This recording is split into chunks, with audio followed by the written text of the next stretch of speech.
बिस्मिल्लाहिर्रहमानिर्रहीम। Dear students, अस्सलाम वालेकुम। अॼु असां लेक्चर नंबर 10 खणी करे तव्हां साम्हूं आया आहियूं। लेक्चर नंबर 10 में चैप्टर नंबर 2 जो main topic boys law discuss कंदासीं, जंहिंखे असां प्रेशर वॉल्यूम लॉ बि सॾूं था पिया। यानी हिन में जेका रिलेशनशिप आहे या ॻंढापो आहे उहो प्रेशर ऐं वॉल्यूम जे विच में हूंदो। यादि रहे त Robert Boyle a father of modern chemistry आहे।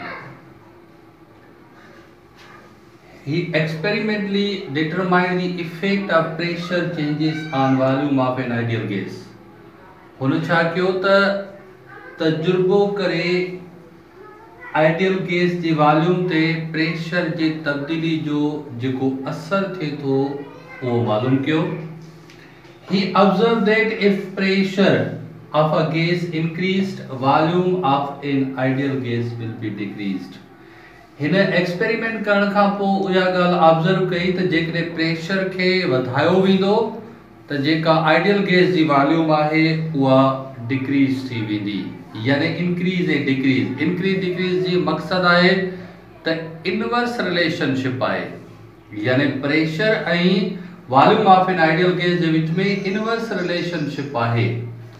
हाणे रॉबर्ट बॉयल जेको एक्सपेरिमेंट कयो उन एक्सपेरिमेंट खे सॾिजे थो जे शेप ट्यूब एक्सपेरिमेंट। हे तव्हां साम्हूं मां कुझु फिगर ठाही आहे, जे शेप ट्यूब एक्सपेरिमेंट। हिन पंहिंजे एक्सपेरिमेंट जे लाइ जे शेप ट्यूब ग्लास जी डिज़ाइन कराई। उन में हिन ॿ आर्म्स रखियूं, हिकिड़ी लॉन्गर आर्म आहे ऐं ॿी शॉर्टर आर्म आहे। लॉन्गर आर्म जेका आहे उहा हिन ओपन रखी आहे, जॾहिं त शॉर्टर आर्म जेका आहे उहा हिन क्लोज्ड रखी आहे। हिन छा कयो त ओपन आर्म यानी लॉन्गर आर्म खां कुझु मरकरी जो मिक़दार हिन में दाख़िल कयो। जीअं मरकरी जो मिक़दार दाख़िल कयो त हिन ॾिठो त लॉन्गर आर्म ऐं शॉर्टर आर्म, लॉन्गर आर्म ऐं शॉर्टर आर्म में ॿिन्ही में मरकरी जी लेवल जेका आहे उहा सेम रही आहे। हिन जो इहो चवणु हुयो त शॉर्टर आर्म जेका क्लोज आर्म आहे उन में सम अमाउंट ऑफ एयर और सम अमाउंट ऑफ गैस और some amount of an ideal gas trap थी वई आहे। पर चई त थी सघे थो त न बि हूंदी, छो त मरकरी जो अमाउंट थोरो विधो आहे, उन जे करे हीअ क्लोजर आर्म फिल न थी सघी आहे। पर चई त जेकॾहिं का गैस आहे त इहा प्रेशर ऑफ मरकरी जे मातहत अची वई आहे या प्रेशर जे मातहत अची वई आहे। हे पंहिंजे शक शुबे खे दूर करण जे लाइ कुझु वधीक अमाउंट मरकरी जो हिन में एड करे थो, हिन में विझे थो ऐं मैक्सिमम हाइट ताईं मरकरी खे खणी वञे थो। जॾहिं मैक्सिमम हाइट ताईं मरकरी खे खणी वञे थो त ॿिन्ही आर्म्स लॉन्गर ऐं शॉर्टर आर्म्स में मरकरी जी लेवल में फ़र्क़ु अची थो वञे पियो। पोइ बि शॉर्टर आर्म में जेका स्पेस आहे उहा कुझु ख़ाली रहे थी पई, उन में मरकरी न थी वञे। हाणे हिन खे पक थी वञे थी पई त शॉर्टर आर्म में some amount of mercury trap थी वई आहे। इहा शॉर्टर आर्म में जेका सम अमाउंट ऑफ मरकरी आहे उहा on the subjected influence on the subjected of mercury and atmospheric pressure। छो त मरकरी पंहिंजो फोर्स लॻाए थी ऐं उन जे मथां जेको आहे उहो प्रेशर जेको एटीएम आहे उहो त आहे ई आहे, उहो प्रेशर लॻाए थो। हाणे ही छा करे थो त वॉल्यूम ऑफ ट्रैप्ड गैस ऐं प्रेशर जे विच में रिलेशनशिप ॾिसे थो। रिलेशनशिप हिन खे बिल्कुलु नॉन लीनियर नज़र अचे थी, बिल्कुल नॉन लीनियर।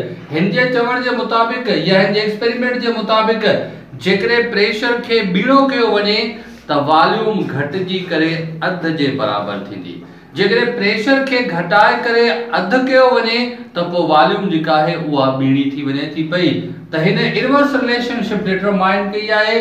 उहा इनवर्स रिलेशनशिप या पंहिंजी जेके सॼी ऑब्जर्वेशंस आहिनि उन समराइज करे उनखे हिकिड़ी लॉ जी सूरत में ठाहियो आहे, हिकिड़े कानून क़ाइदे जी सूरत में ठाहियो आहे, जंहिंखे बॉयल्स लॉ या प्रेशर वॉल्यूम लॉ सॾे थो। पहिरियां प्रेशर वॉल्यूम लॉ, उन खां पोइ रॉबर्ट बॉयल जे नाले जे पुठियां उनखे बॉयल्स लॉ सॾियो वञे थो।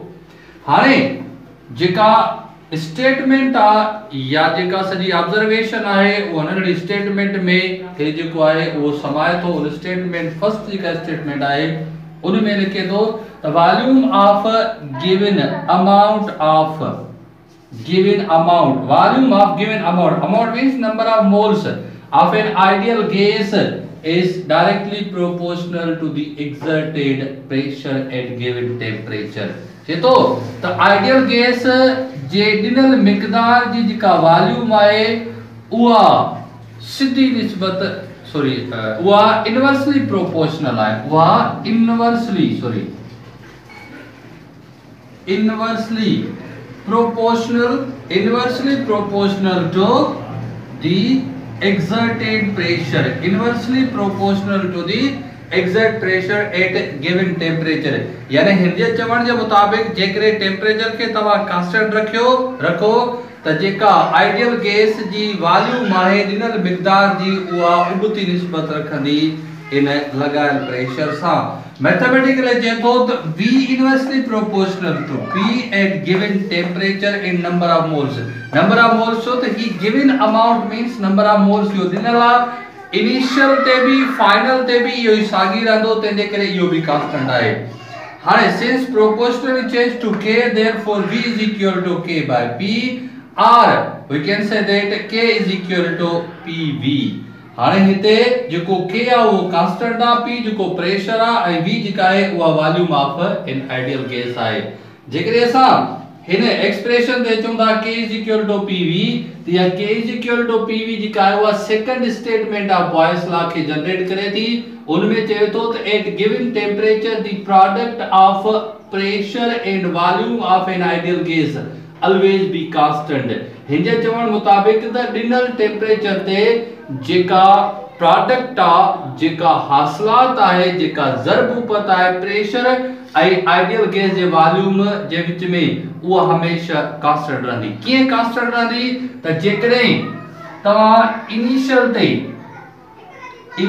ते प्रेशर जेको आहे उहो सिंगल कयो था प्रेशर मींस 1 atm कयो था त पो वॉल्यूम जेका आहे उहा बि 1 atm थींदी वॉल्यूम भी जेका आहे उहा 1 dm क्यूब थींदी से सपोज त जेको प्रोडक्ट थींदी उहा प्रोडक्ट जेका आहे उहा 1 जे बराबर थींदी ऐं जेकॾहिं चेन कंडीशन में तव्हां चओ था त प्रेशर 2 यानी डबल कयो था त पोइ वॉल्यूम जेका आहे रिड्यूस्ड बाय 1/2 dm क्यूब यानी हाफ जे बराबर थींदी हाणे जेकॾहिं इन खे तव्हां मल्टीप्लाई कंदो त बि जवाब जेको आहे उहो 1 ईंदो यानी जेको इनिशियल प्रेशर ऐं इनिशियल वॉल्यूम आहे उहा हमेशा बराबर थींदी चेंज वॉल्यूम ऐं चेंज प्रेशर जे विच में तंहिंजे करे जेका प्रोडक्ट ऑफ प्रेशर ऐं volume of an ideal gas आहे उहा ऑलवेज बी कांस्टेंट है अॻिते लिखजे तो if P1 and V1 are the initial pressure and volume and P2 and V2 are the final it means changed volume and pressure then according to Boyle's law K is equal to P1 V1 is equal to K then P2 V2 therefore P1 V1 is equal to P2 V2 this is a second expression of Boyle's law and this expression is used to solve some problems याद रहे त ही जेको Boyle's law है वो 100% applicable आहे ideal gas ते 100% applicable जे करे आहे त हर कंडीशन ते ही ओबे कंदो जॾहिं त नॉन आइडियल गैसेस ते there are some limitations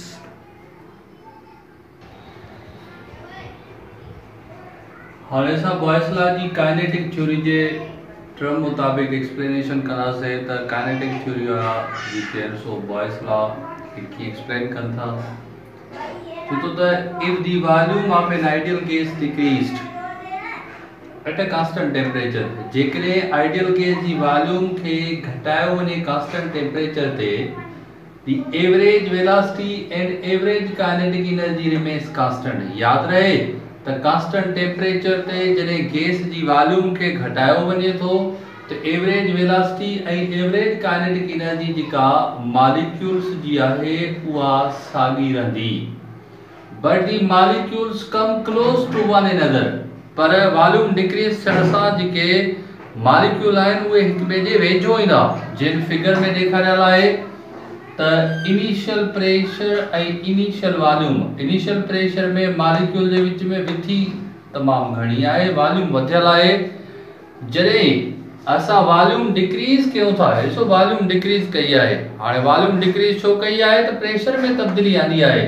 जॾहिं वॉल्यूम खे डिक्रीज कयो आहे कांस्टेंट टेम्परेचर ते, याद रहे त T जेका आहे उहा कांस्टेंट आहे ॿिन्ही कंडीशंस में, इनिशियल ऐं फाइनल कंडीशंस ॿिन्ही में T कांस्टेंट आहे, टेम्परेचर कांस्टेंट आहे, गैस जो टेम्परेचर कांस्टेंट रखियो थो वञे ऐं इहो गैस जो टेम्परेचर आइडियल गैस जी सूरत में कांस्टेंट रखियो थो वञे पियो।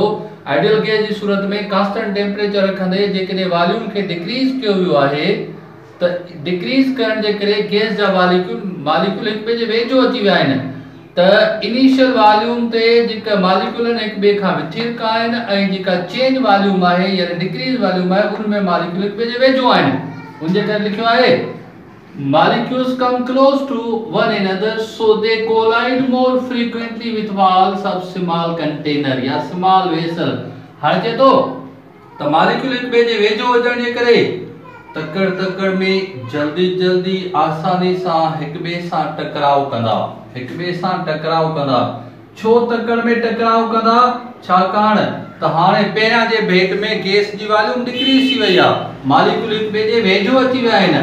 हाणे चए थो जेका मोर फ्रीक्वेंट कोलियन आहे, जेका तकड़ में जल्दी जेका कोलियन थिए थी उहा वधिक प्रेशर जो सबब बणिजे थी।